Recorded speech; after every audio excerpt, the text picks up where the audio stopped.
Part 2 of People Suck. So, like I was saying in the last video about the hair, people suck heavily, and that depends on the decisions that you make on your own system. Like my religious rules is to never fall into envy of this thyself. I'm never going to be one of those people that are so into themselves.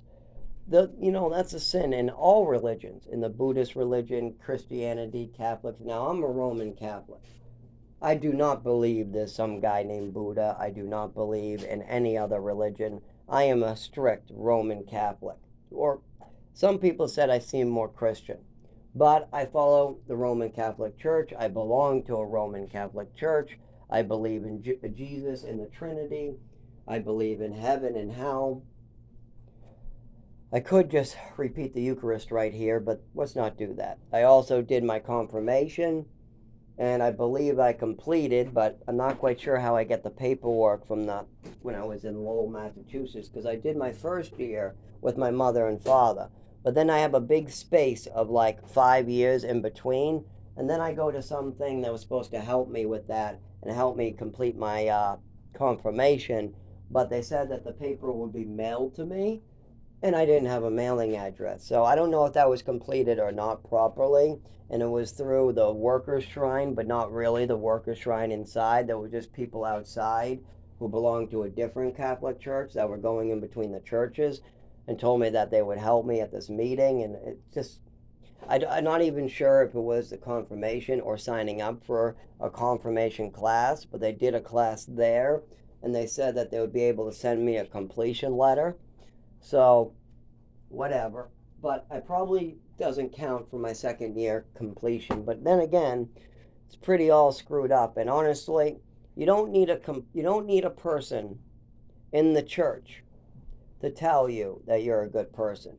Jesus is the most important person. There are plenty of people baptized who have never been confirmed, who are still going to go to heaven. And I've seen confirmed people cripple and kill others, commit murder, and never even ask God for forgiveness and think that they are better than everybody. I'm not kidding. You think my mother asked for forgiveness from a priest before she passed away for crippling her son? Do you think my father is going to ask for forgiveness? Or is he just going to do one of those things? I ask for forgiveness for all my sins. Boom, clean, good to go. See, if that's your plan, if your plan is just to say, I want all my sins forgiven automatically like it's a restart button, and I'm going to live an evil, sinful life. I'm going to murder orphans. I'm going to poison and cripple orphans. I'm going to take his future away. I'm going to take his money. I'm going to take his inheritance. I'm going to use his Social Security to better myself. I'm going to do all these things. And then I'm just going to hit that forgiveness button, and then I can keep living this way. That's not how it works. If that's how that works, then I would be able to tie people up, rob banks, and do all that, and I can plan it, and then just say, God, I'll ask for forgiveness afterwards. And I could just keep on hitting that.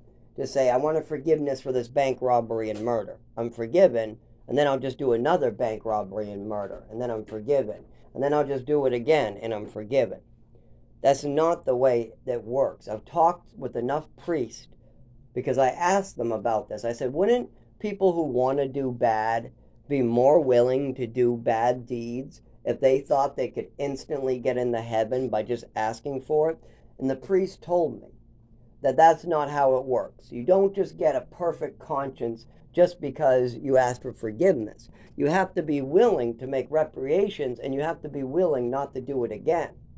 If you have murdered somebody on accident with your car while drinking and driving, and you go to a priest asking for forgiveness, but you plan on going to a bar and drinking and driving again, then that forgiveness is denied until you learned that you don't want to do that sin anymore. So you can't ask for a forgiveness of a sin that you still hold in your heart. Like if I'm going to drink and drive and I kill somebody and then I ask for forgiveness for killing that person, but then I'm going to continue putting people in the danger. I am not forgiven by God no matter how many times I ask, because that sin is still being committed in my heart. It's like lust. If I lust after a woman and I say I want forgiveness for cheating on my wife, but then I'm still lusting after other women, I am still not forgiven for the original sin because I have not taken the sin out of my heart. And that's how that works. Now, as far as shitty people go, or when I say it's a people person, let's go back to cutting the hair. I have long hair today.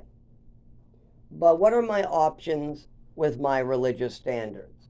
I'm not allowed to spend money on looking beautiful. I'm allowed to look good. I have pride in my presentation, but I am not to go out of my way to do all these things. It's not that important that I have a $200 haircut. It's important that my hair looks presentable. So I usually used to use a buzz cutter on too. But then people have thought that I'm some type of way by my appearance. You don't want a buzz cut. Okay. So then the other option is find friends or people around you to give you a haircut, and you just give them something they want. Like if they need help with something, you help them rake their leaves, and in return, they give you a haircut. Okay, that's perfect. You're doing a favor for them, and they're doing a favor for you. As far as the money goes, taking money out of your account, driving or taking 2 buses to get to a hair salon, Supercuts, and then giving them money, there is a lot of people suffering greatly that need jobs, that they need actual places to go. And hair salons do not serve anybody but making yourself look pretty. The only purpose of a hair salon is to make yourself look better and to give that person a job into just making people look better. You can give a job to somebody for outside going in a circle. Here, I'm going to give you a job to walk in a circle. Every hour you walk in a circle, I'll give you $10 an hour. But is that a needed job? Is that a job we need? Or could those people be doing something really good with their time? Like helping the homeless look presentable, like shaving the homeless. There's a lot of homeless people that need a quick cleanup before going out. Stuff like that. I'm not against them having that job. I'm not against anybody else getting a haircut.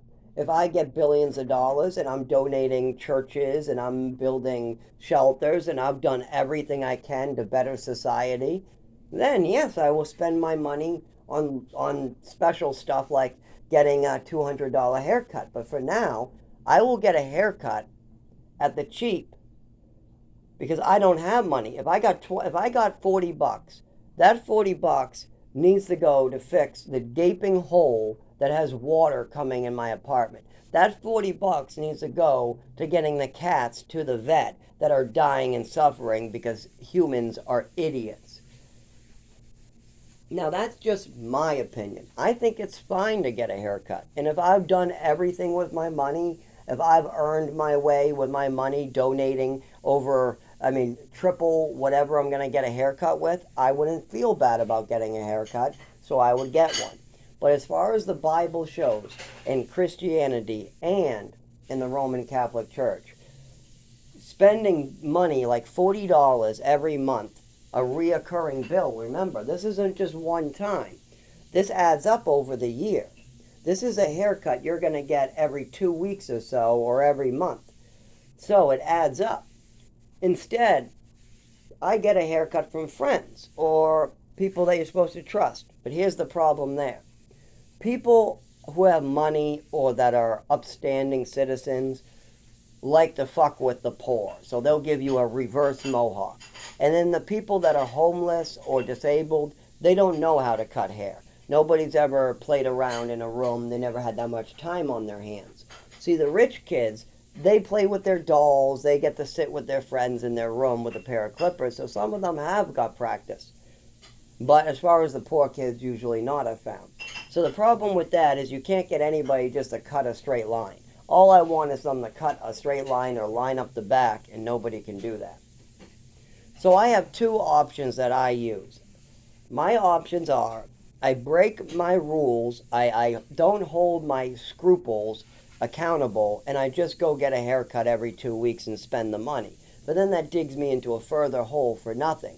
My job loves my long hair, and every job I ever get, all I have to do is shave into a buzz cut and I'm good.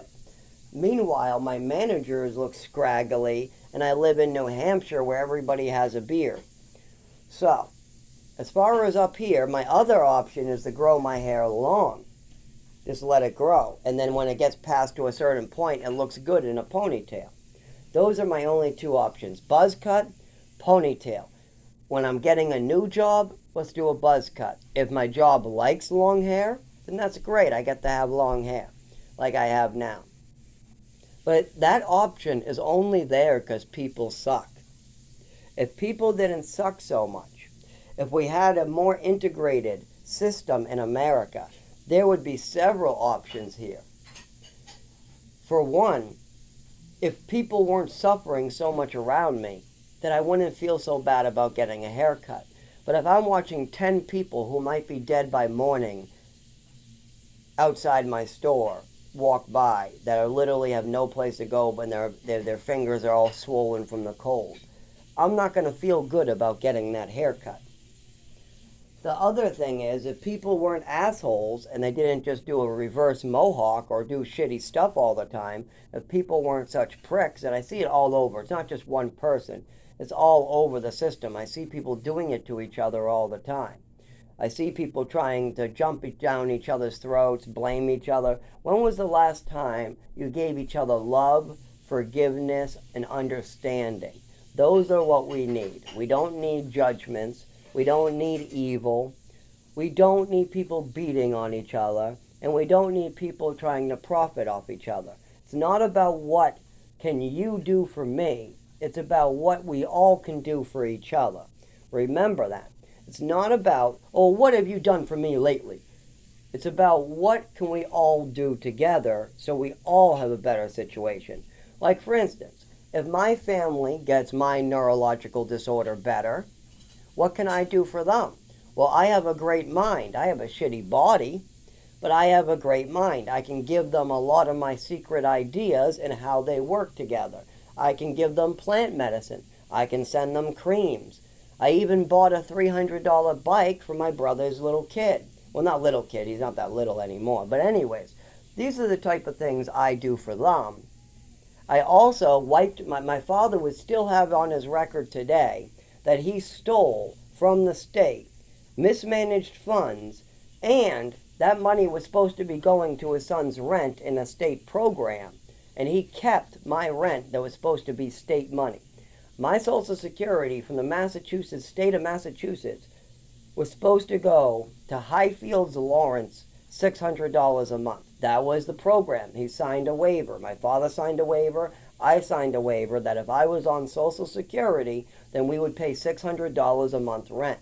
My father lied about that and kept the money for himself. Now, when the time came to take responsibility for that choice, I bailed my father out and helped him, and I faced the consequences for helping my father. Still today, the state of Massachusetts gives me shit because I helped my father. So I have had to face the responsibilities of my father's choices. Now, has my father faced any responsibilities or any struggles or any trouble because of his choices? No. He keeps on pouring it onto me like it's somehow my lifelong duty to clean up his mess with his second wife and him.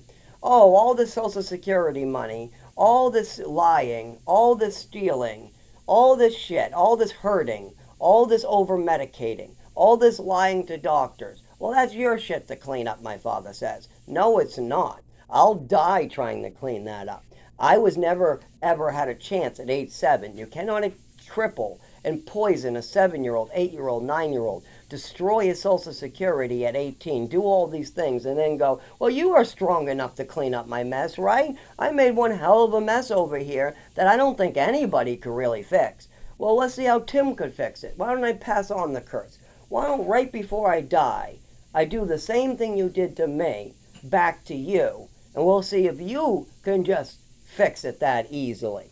Let's see how you guys handle being disabled for life, having all your records destroyed, having everybody misunderstand. How would other people like to mess around with the IRS and have your house burned down and have your insurance company have a letter saying that you're blamed. That would be terrible. That's similar to what's happening to me.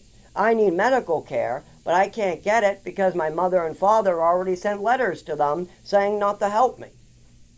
I have an illness, but I'm not allowed to get any help with my illness. Not for 25 years. Not after teachers wanted to help me, doctors wanted to help me. Then my mother and father brought me out of Texas. This is why, it brought me to Texas, then out of Texas to New Mexico, and then out of New Mexico to Maine, then out of Maine to Chelmsford, then the Chelmsford to Maine, then the Maine, the Chelmsford, then from Chelmsford to Haverhill, then the Haverhill to Maine, then the Maine, the Haverhill, then the Maine, the Haverhill, Haverhill to Maine, then Lawrence to Haverhill, then a couple Florida sprinkled in, and some vacations that are kind of nice, but it's not like I'm catching up on anything.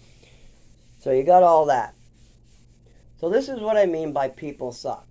I can make good choices on my side all day long. I can trust you to give me a straight line on the back of my head. But if you just take your clippers and you cut in a reverse mohawk into me, then the choice I made that was bad is trusting you. And the choice that you made was bad is you've now disfigured your friend, and now maybe his boss fires him. Maybe now I have to shave my whole head bald.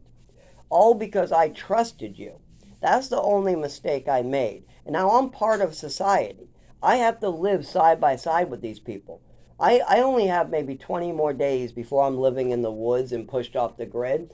And when I do get pushed off the grid, I'm going to be side by side with murderers, people from Puerto Rico, Dominican Republic. I'm going to be side by side with drug addicts, people on Social Security, elderly people that don't have enough money to support themselves. And I'm going to have no car to live in, no way to drive. Most of the year I'll be having seizures and not be able to walk.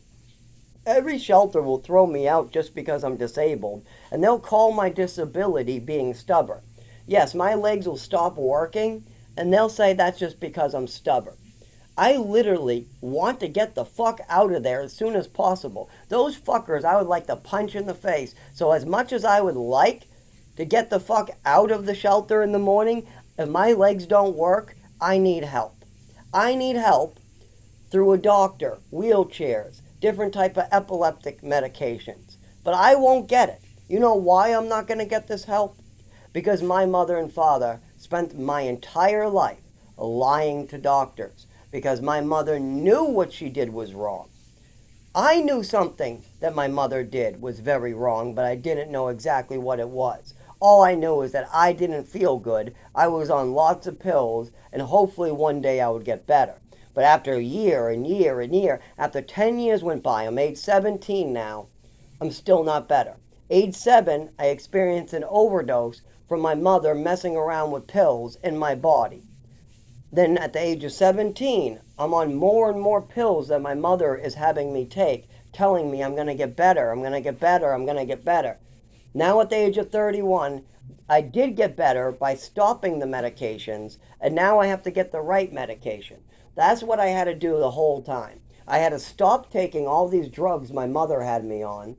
I had to get off all drugs completely, and then I had to get the right drugs. What is so far Trileptal for epilepsy does wonders. But that's the only thing other than Ativan we've found that really works that's in the prescription range. But that's not the only reason. The reason why that's all we know is because my mother and father still to this day will not approve of me getting help with my disabilities. Instead, they want to drug me for my mother's fantasies, for my stolen metal that apparently means I have attachment disorder, I have kleptomania, all these other crazy illnesses.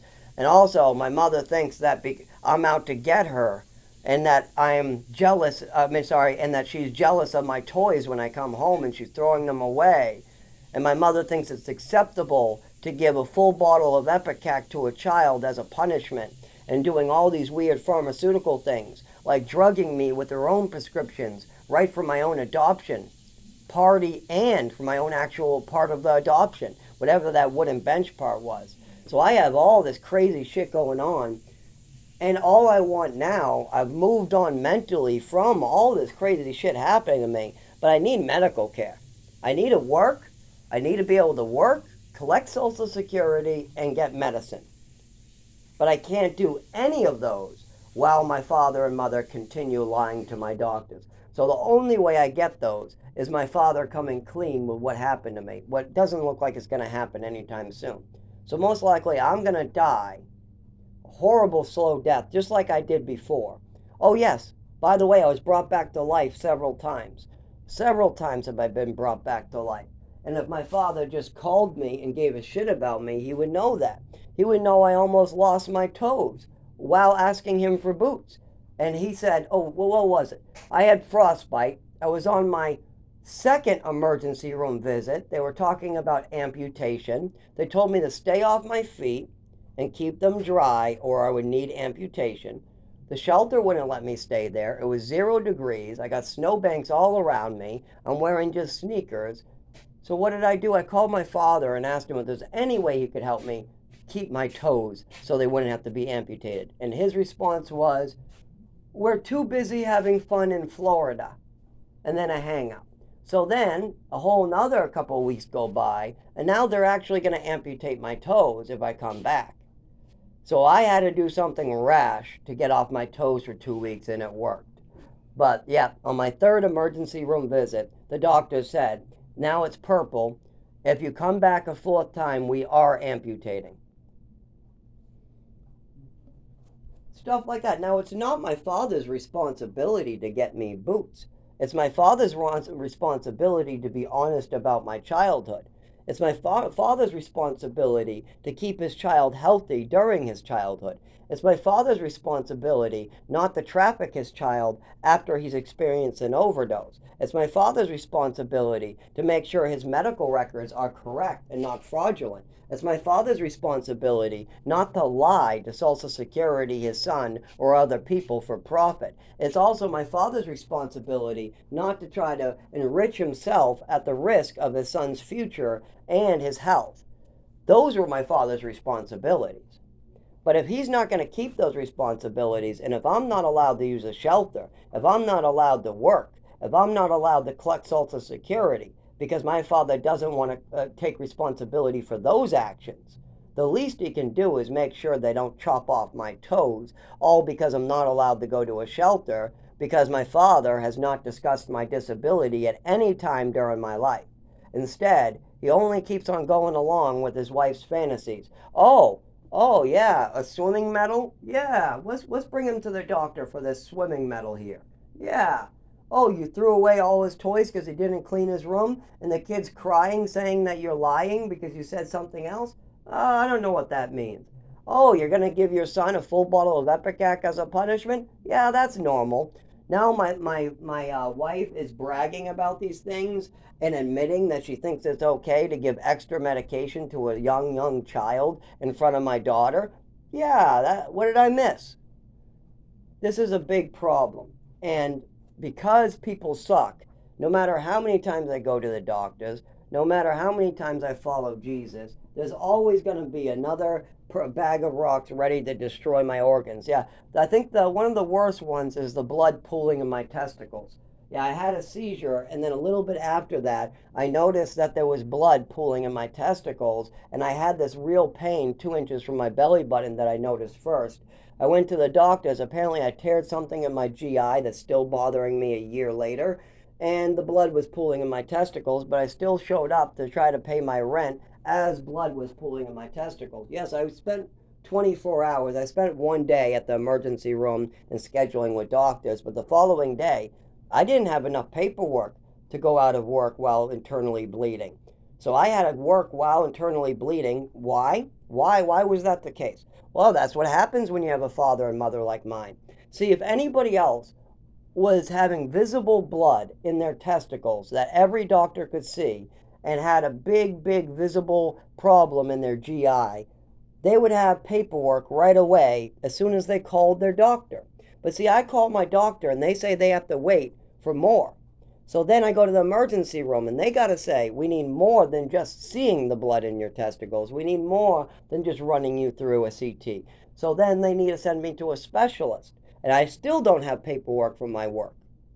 Why is this being done? Because they have reports from my mother and father not to believe me because I'm a fantasy spinner who makes up illnesses. Meanwhile, my mother makes up illnesses on a regular basis, and I've never once lied to the doctor.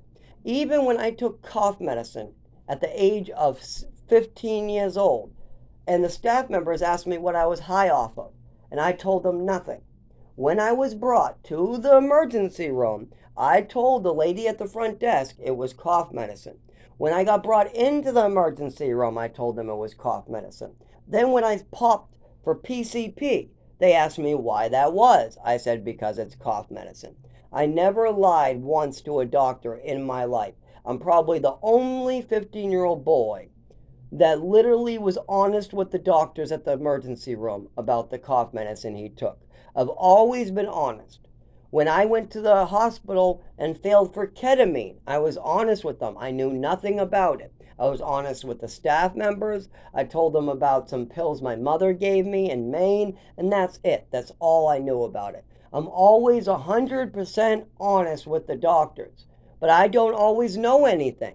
Sometimes if a mother is involved, you got to go and ask the mother, and if she wants to lie, then I'm sorry. I can't tell you what my mother's lying about. That's on her. And if my father doesn't want to get to the bottom of it, and he's okay with just having his son get hurt because of a lie, then there's nothing I can do about that. And that's where we're at today. My father wants to continue this craziness. When does this pain for me stop?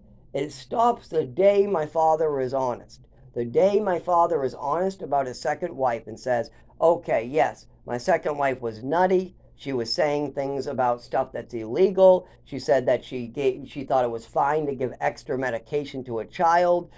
Once when we've got all that in the open at my doctor's office, at Social Security, then maybe I get the help I need. But as long as I'm telling the truth about my health, I've had a seizure on the side of the road. I'm bleeding all over the place. They scrape me off the side of the road. I have a clean urine. I've been on no drugs for 6 or more years, not even a drink of alcohol. The last alcohol I had was 4 years ago. And the last drug I had was a Percocet 7 years ago or something like that. So you got me off drugs the whole time. Then you got me going into this hospital, waking up. Then they ask me, what happened? You have a clean urine. You're completely sober. You've been sober for years. Why did we find you unconscious on the side of the road? Then I tell them it was cold out. I started to shake. A car light was going by me. It caused a seizure through my spine. I got my legs locked up. Then all of a sudden, all my muscles kind of like just started shaking rapidly and palpitating and moving back and forth. And then I went unconscious. Then I woke up here with my head all bloody, my arms all bloody, and all that. Well, then they keep me overnight, right? Because it's a seizure and I have epilepsy, right? They do monitoring so they can get the reports, right? Normally for anybody else, yes. But my father doesn't want that. He doesn't want me getting better. So when they call my father, they get more information about this illness that's been going on for 25 years. My father's going to say, don't help him. It's made up. He's faking. Get him out of there. And then my insurance is going to say, we don't want to pay for another homeless man. We're not paying for it. It's unnecessary. Then the doctors are going to say, we don't have enough here. It's unnecessary. Don't pay for it. And then I'm going to be released only in 3 hours after having a seizure on the side of the road. Still not able to walk. My legs aren't even working. So they push me in the wheelchair. And then they throw me on a bench. They literally and then I'm stuck on the bench all night, not able to walk. Eventually, a security guard tells me to move, and I'm not able to. But then he says he's going to arrest me, so then they call the police. And then the police want to know why there's a man who can't use his legs. And then they just say I'm stubborn because they don't have enough information. And then I have to try to go home. But then 3 days later, I have another seizure and another injury and another injury and another injury for 25 years now. And they're not going to stop. Disabilities that are permanent don't just magically disappear. You need medical treatment. But see, as long as my father is going along with this nonsense, it's never-ending pain for me. It was pain at age 7. It was pain at age 8. It was suffering at age 9. It was suffering and pain at age 10. There was suffering and pain at age 11. There's suffering and pain at age 16. There's suffering and pain at age 20. There's suffering and pain today at age 31. It doesn't stop as long as my father is still doing this stuff to hurt me. He's waking up every day deciding to keep this shit going. The day that he walks into Social Security, walks into the doctor, and starts being honest about his second wife and the pills she was giving me, the list, the medication, the overdose, the neurological disorder, the coordination, the physical therapy, the speech therapy, the EpiCac punishment, all this stuff. The giving me random pills that make me tired and make me curl up and pass out in a ball at the adoption on a wooden bench. These pills making me so lethargic that at my own party I want to curl up on the floor and fall asleep like what has never happened before. These pills didn't make me like this the day before. They didn't make me like this the day before that. They didn't make me like this the day after that. They didn't make me like this the day after. And my mother only did this to me for that one day at that time for a reason. Then she had another day and another reason. Then she had a different day and another reason. This is wrong. This causes seizures and permanent damage to your son's insides. And even if you don't consider me your son, even if you consider me less than human, a dog, it's illegal to do this to a dog. If you destroy a dog's health and he dies of an overdose, it's illegal. You're not allowed to overdose animals. My mother's not allowed to do it to me. You're not allowed to do it to a dog. I'm not allowed to do it to your child. Nobody's allowed to overdose anybody. Nobody's allowed to slip other people pills that destroy their insides. Only my mother thinks that's allowed. Only my mother thought it was okay to give extra medications that are not prescribed to her son whenever she felt necessary, just so she could change the TV channel. Only my mother would scream like a lunatic for 15 minutes while I am upstairs, have me go out of my room where the door is closed, go into the upstairs hallway, go down a big flight of stairs, turn around the corner, go through another hallway, go all the way to the other end of the house through a kitchen, get to my mother on a couch, just for my mother to scream at me, when I say jump, you jump. If I say jump off a bridge, you jump off that bridge. You do as I tell you. You pick up that remote and give it to me right now. And I say, Mom, the remote's right in front of you on the coffee table. You don't even have to get up. Just bend forward and get the remote. It's that easy. All you have to do is bend forward. You don't have to stand up. You don't have to get up. But you just had me go all the way, and I'm doing homework upstairs. I'm trying to do homework upstairs, and you're literally down here having me get you a remote that's in front of you. I said if I say jump, you give it to me. You give me that remote right now, my mother says. So I get the remote that's right in front of my mother, and I hand it to her, even though she didn't even have to get up. All she had to do was lean forward to get it. So stuff like that was going on constantly. Meanwhile, I'm being drugged every single night. Don't forget, the room is spinning for me. My heart's palpitating every night during my childhood. The only break I got was in Texas, New Mexico, and Maine, because they were not stupid enough to give my mother drugs to poison me. No, nobody in Texas ever drugged me or poisoned me. My mother only did it with over-the-counter. My mother used to like to mess around with over-the-counter pharmaceuticals too. But at least in Texas and New Mexico and Maine, that's all she had access to. Not the really, really bad pharmaceuticals that she was mixing around like a mad scientist in my body. And my father's acting like this is all okay, like it either never happened or it's all okay. It never happened, it's all okay. Yeah, then show me a med list. Show me all the med lists. Spend a year with me actually getting the documentation proving to me that those pills my mother was sticking down my mouth had nothing to do, because I was there. I mean, how about all her friends that she was bragging to about these pills? How about, do you remember when I was taking them dry and people told you guys to make sure that I took my medication with liquid? There was only about 4 or 5, but my mother liked to mix in her own. So maybe I was prescribed 3 or 4 meds, and then my mother would have an over-the-counter med, and then she would sometimes slip her own meds in as she needed. This is not legal. This is not allowed. You can get away with this with a 7-year-old, but that 7-year-old will grow up and he will remember being sick, puking everywhere. He will remember his body hurting. He will remember his body changing during an overdose. Just because you guys didn't give a fuck about my body hurting doesn't mean that I didn't give a fuck. Just because my mother thought that this wasn't important to look into, just because my father let this go when he heard about it at the doctor's office, does not mean some 7-year-old child that has had his whole body destroyed, he'll never ever get to move his legs or arms the same again. You think he's not going to remember that? Of course, he's going to remember every last fucking detail for the rest of his fucking life. And this is what I mean, people suck. I'll share this with my father very nicely. It's not like I'm going to go over there and beat him. It's not like I go to his door and come screaming at him like his sister. By the way, I would be fine doing that. My father said it was okay for his daughter to pull my blade. She came right into my house, came right up into the stairs, came right into my room, threw my blankets off of me as I had morning wood, and screamed at me because she's worried about her father. Meanwhile, my mother just died, and I'm worried about my father, and I just spent a bunch of time the night before cleaning, and I have a list ready to clean up the fucking house early in the morning as soon as the alarm clocks go off. But my father said that's fine behavior because she was worried. Okay, I'm worried that I might die.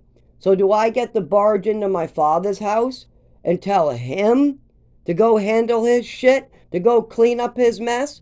Because it was okay to do to me, right? It's okay to have my boner showed to my sister. It's okay to yell about me. It's okay to come in the house I'm living in. But does that mean I get to barge into my father's house and do the same? Or would I be arrested? Or would I have a restraining order? I think that there would be a restraining order. I think they would use that. But how would people feel if I got a restraining order where my sister was no longer allowed to visit her father? I got a restraining order for 44 Spalding Road because my sister came into my room. Everybody'd be, oh my God, you got a restraining order on your sister. Oh my God, you're such an evil child. So I never did that. But let's say I came in to my father's home uninvited, didn't barge down the door, just knocked and said, you need to clean up your second wife's shit. I just had a seizure on the side of the road. I got scars all over my body. The doctors are confused, all because of you. So you need to clean this shit up. Clean it up now, not later, now. You need to talk to me and work with me cleaning this up. You think I would get the same response from my father, that it's okay? Because that's the response my father gave me when I told him about his daughter doing that. You think he's, no, that's his daughter. His daughter can stab me. His daughter can punch me. She would never do that, by the way. Key point here, his daughter is great. She's probably the most upstanding citizen in the family. She's the most intelligent, and she follows the rules the most. Out of everybody in the family, out of anybody to understand some of this stuff, I would think that Valerie, my sister, would be the one who is most understanding and well-behaved and follows the rules and stuff like that. But anyways, do you think that that would be in reversed roles okay? If I walked into my sister's house, took her covers out as she was in her underwear, that my father would be like, that's okay that Zach did that. He was worried about me and my treatment. So it's okay that Zach did that. They'll have some excuse like, well, there was dishes to be done. And they were getting done. That was on the list. So there's nothing to argue there. There's nothing. You just worried yourself about nothing and then took it out on somebody else. That's what that really is called. It's called somebody worrying, getting themselves up into a tizzy, and then finding somebody else, Zach, to take it out on. Because I am the one that everybody likes to take it out on. If my mother's worried about something, just smack around Zach. If my sister's worried about her father, just come around and rip off his covers as he has morning wood. If anybody's worried about anything, they know that they can take it out on Zach. But if I'm worried about something and I do the same thing, then I'm a crazy lunatic who came to your house pulling your covers off. If I came to my brother's house and pulled over my nephew's covers and said, how dare you? Tim is in the hospital going through a divorce and you're down here doing nothing, they would all call me a lunatic. They would call me a lunatic because somebody would say Zach came over here without permission screaming like a lunatic. They would give it a report like that. My side would never be heard either. That's the other problem. I don't get a side. No, I don't get to speak my part. Whatever somebody says about me is the truth. If somebody says Zach is a screaming lunatic, then that's the truth, even if I was screaming to stop hurting me. Well, he was twisting my nipple, so I screamed, stop twisting my nipple. Doesn't matter. I don't get to say my side about the nipple. They just say I was screaming, and that's it. That was always the case.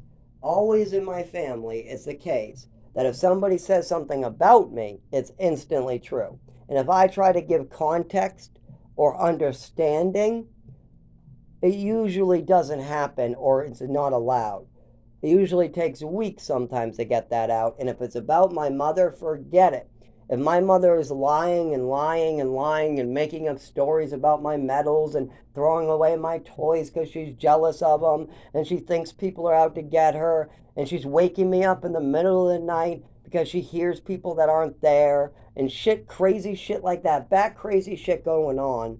And then I tell my father, please stop, please control her. There's nobody in these hallways. I'm asleep in there. She probably heard the TV. She probably was half asleep, thought somebody was there, but there's nobody here. Please go back to sleep, you old fucks. Something like that. Instead, I can't say those things. Instead, I say, there's nobody here. Please go back to sleep. And then they say, yes, there is. Yes, there is. You're crazy. You're crazy. You're mentally ill. You're crazy. You're people in the hallway. You're having a party. Where are they? Let me check under your bed. There's nobody there. Let me see in your closet. Nobody there. Meanwhile, my mother's already scared away every friend I've ever had. Any friend that I've ever brought to my house has always had a conversation with me afterwards saying, your dad seems like a cool guy, but I don't want to come over with your mother anymore there. Or other parents. I even had a conversation with another parent one time saying that it's nothing against you, Zach, but your mother, I can't have my kid over there with your mother there. I've literally been told nothing against me, but your mother is a problem. I've been told that by other kids, parents. So, my mother screaming about people in the hallway being there? Absolutely nonsense. There's never, for 5 years prior to this incident, there was never a friend there during the day. Forget about night. There was never anybody at night, day, evening, didn't matter. No friends ever for Zach in Chelmsford. I didn't drive. A lot of my friends lived in frickin' New Hampshire. I had one friend that was all the way in New Hampshire, and they don't drive. So I don't have any friends coming over. But my mother, that doesn't stop her from hallucinating people. Just because I don't have any friends coming over doesn't mean my mother's not going to make people up. So my mother would, in the middle of the night, wake me out of a sound sleep while I'm supposed to go to work the following day or I'm supposed to do stuff, all to tell me about her hallucinations, wake up my father, get the whole house into a tizzy. But she doesn't need any help for these hallucinations because, again, my side never comes out. I know nobody was there because I was asleep in bed the whole night and I was in that hallway. And this isn't the first time my mother went nuts like this. My mother has come up with stories many times before. She came up with a story about Aunt Alice's daughter using fake IDs at dinner and that she needs to be punished. She made up a fake story about a swimming medal I won. She made up a fake story at the doctor's office. She made up another fake story at the doctor's office. She made up a fake story to the family after she told me that she was jealous of my toys and that's why she threw it away. She said, you like these toys better than me. That's why. Because I asked her why all my toys were missing out of my room at the age of 6, 7 years old. And she told me it was because I liked the toys better than her and she threw them away. Then when I mentioned this to the rest of the family, it's because I didn't clean my room. So my mother had two different stories. She used to have everything. It's probably both reasons. Honestly, both reasons probably are the truth. My mother probably did throw away my toys because she was jealous and because my bed wasn't properly made to her liking with all the hospital corners. I pulled the blanket up and I put the pillow under and that was good for age 7. But my mother probably thought that that wasn't good enough, so she threw away all my belongings, including stuff that didn't belong to her that she didn't buy me. Another problem with my mother and father is they thought all my belongings were theirs to do what they pleased with. If I had a swimming medal from the orphanage, they could take it and throw it away. If I had something I earned from a girlfriend then they could throw it away or take it. If I had baseball cards from the orphanage that a staff member gave me as a Christmas gift, they could throw it away. It didn't matter if I earned it working. If I worked for a whole summer making money, and I bought some blankets or some type of cool statue or a video game system that I wanted, it didn't matter. My father thought it was his to take away and throw away. And what I mean by take away, I don't mean like normal parents. I'm taking this away for 30 days. I mean literally throwing in the dumpster forever. Like, for instance, if you think it's taking away, talk about a Pokemon card at age 7. Where is that today? In the dump. Let's talk about my girlfriend's heart ring. Where is that today? In the dump. Let's talk about my swimming medal. Where is that today? In the dump. Where was it before that? In my mother's hands. Where was it before that? Stolen by my mother. And where was it before that? In an orphanage, ready to be given to a kid to build up his self-esteem. So yes, we have a lot of that. So when I say people suck, I really do mean that. You can do everything. You can make good choices, but you can't control the people around you. When you're a child or if you are in a family, sometimes people like to suck you dry. They don't want to face the consequences of their actions if they can put it on somebody else. If they can call some other kid a shithead and get away with causing an overdose and destroying somebody's body, isn't that better? If you have two choices, you can admit to the truth of what has been seen by everybody for 25 years. You can get your son help so he can get healthy and get better, or you can continue living in fantasy land, say that all your kid needs is a lot of psych drugs, and then you can go leave it to other people, and then when your son dies, and he dies outside, a horrible slow death, and after your son loses the way to walk because of all the seizures, and after he gets diagnosed with epilepsy, and after he continues to get hurt, and after his heart stops, you can just blame it on all his whatever. You can blame it on him. And you'll just keep on playing the blame game. And your son dies at 37, just like Jesus Christ. You know, your son dies at 37 years old, a young Jesus Christ type death.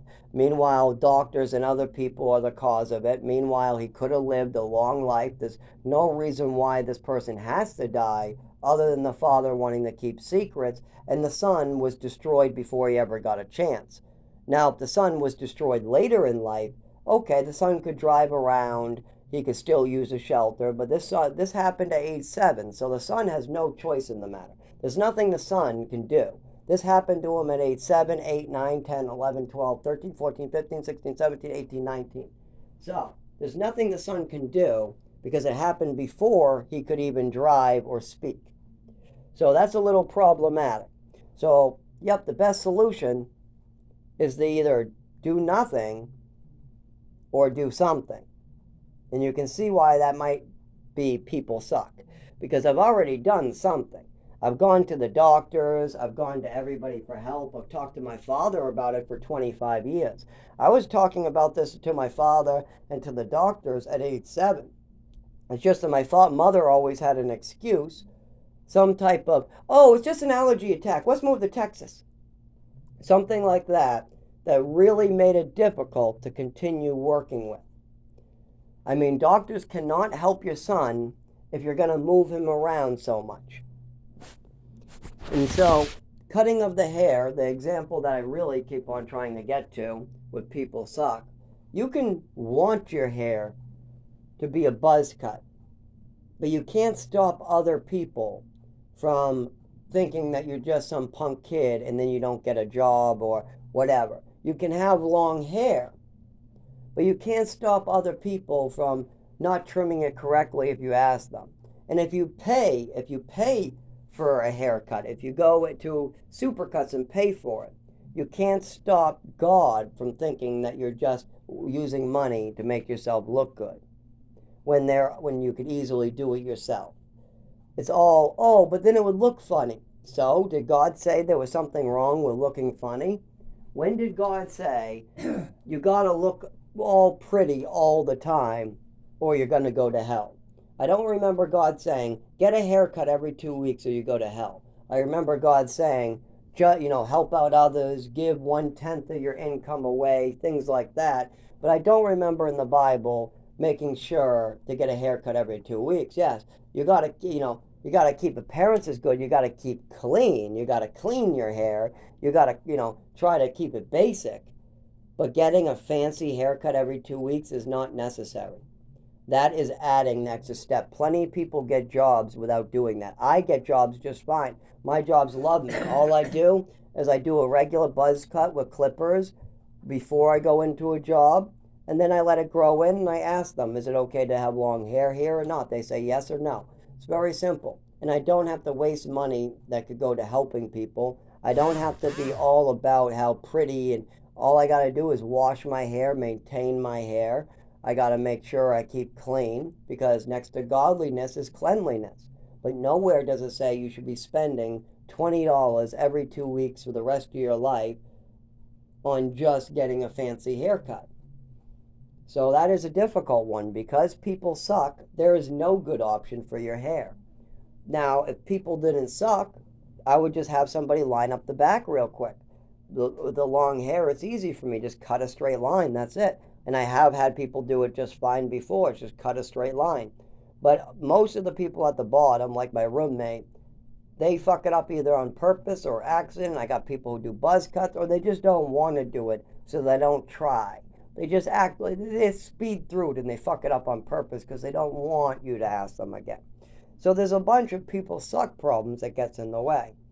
But you could always just give up your religion and give up your money and worry about yourself, and then you become a self-centered person. But remember, if you're going to say that you take care of yourself, that you're independent, well, then make your own fucking medals.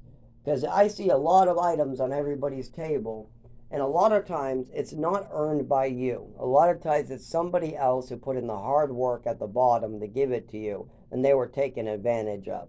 A lot of times somebody else has to die in another country for you to get that cheap price. A lot of times somebody else at the bottom is working 100 hours to make that money just to pay his rent. Meanwhile, you're able to get it real cheap. There's a lot of problems like that in society, that people just suck. And it doesn't have to be that way. If we limit the people suck option, then we all get better lives. Like, for instance, a lot of people who have voted, they voted because they think they were going to get more money. They vote Republican because they think there's going to be tax breaks for them. They think that Republicans are going to get them more money. Well, news break. If you make more than $500,000, then vote Republican. But if you make less than $500,000 a year, then you need to vote Democrat if you want more money. Because the Republicans have only cut taxes and raised wages for the people who make more than $500,000 a year. And that's the actual number.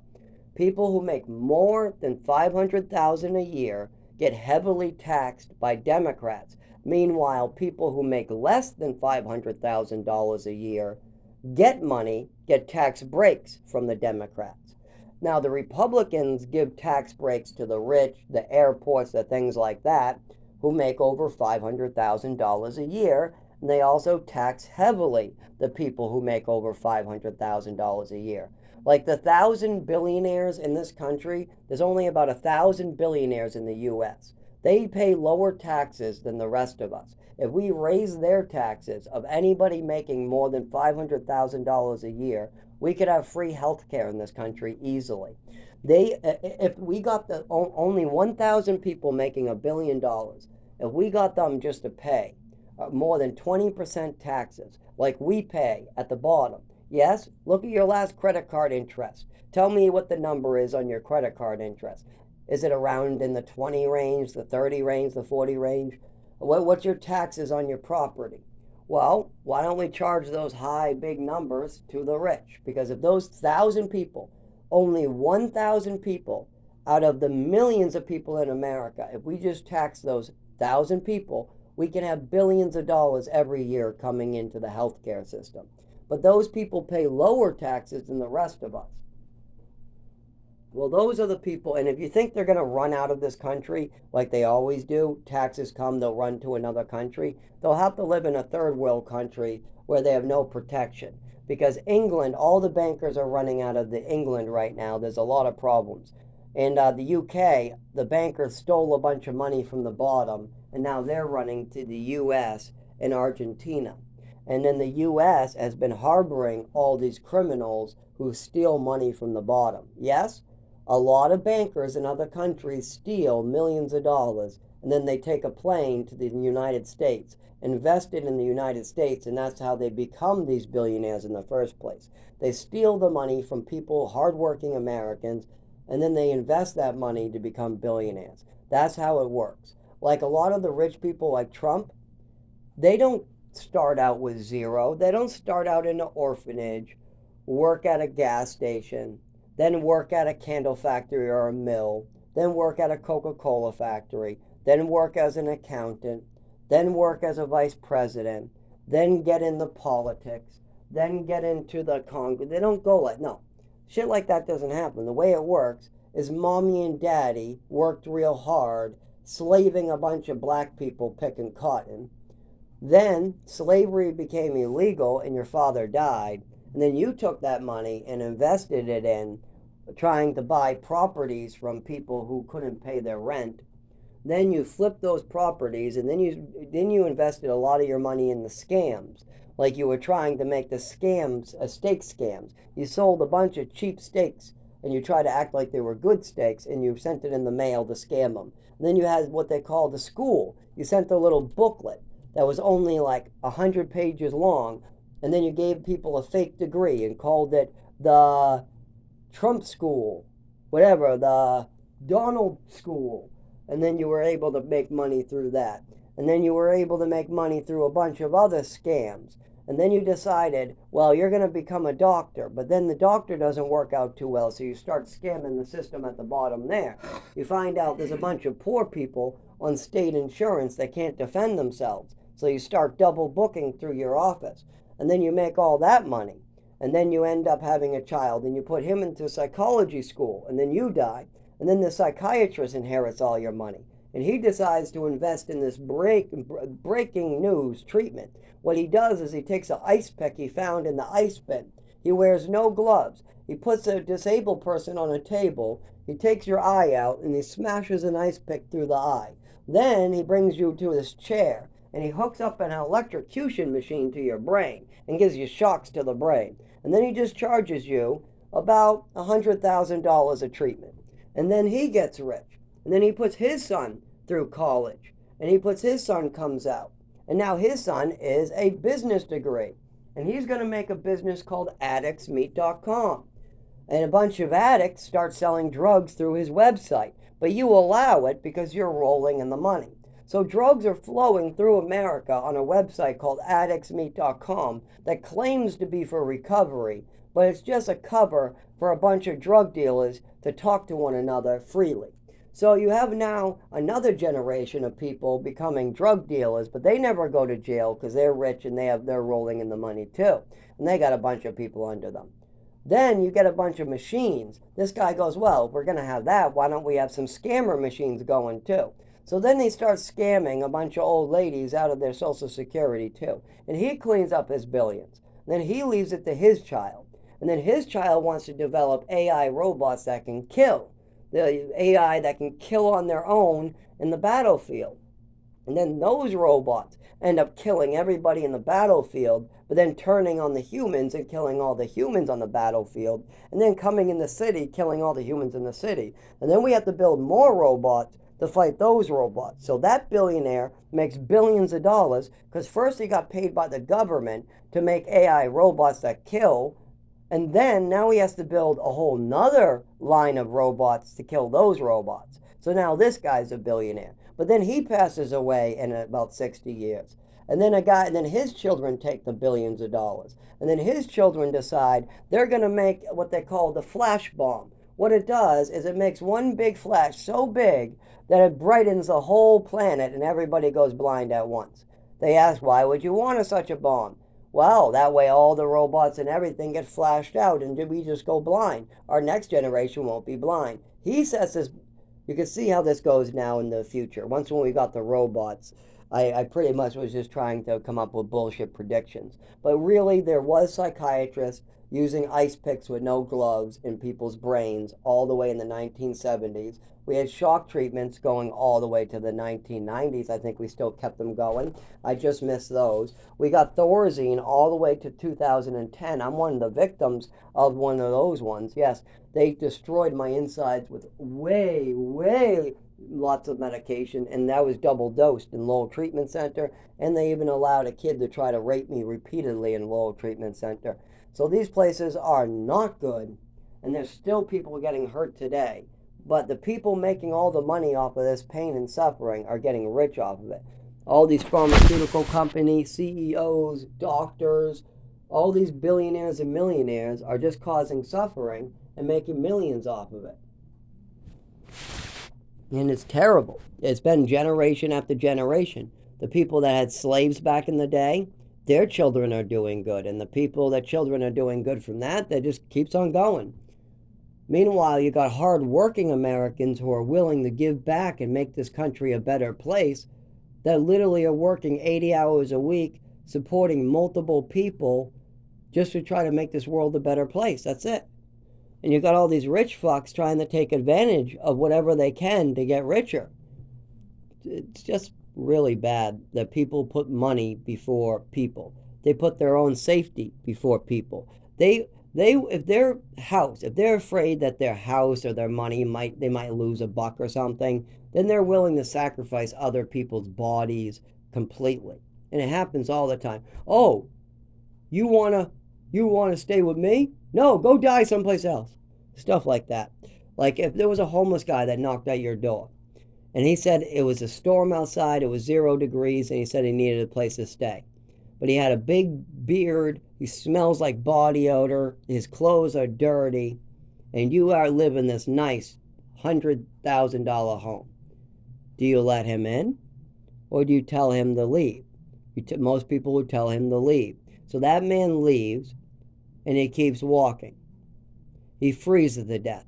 The next day, a lady comes looking door to door and asks, have you seen this man? And you say, yes, he was just at my door last night. Oh, good. That's my husband. He got a head injury. Somebody hit him and tried to rob him with a brick 2 weeks ago. He's been wandering around the city, not knowing his name for 2 weeks. Where did you see him last? Oh, at my door.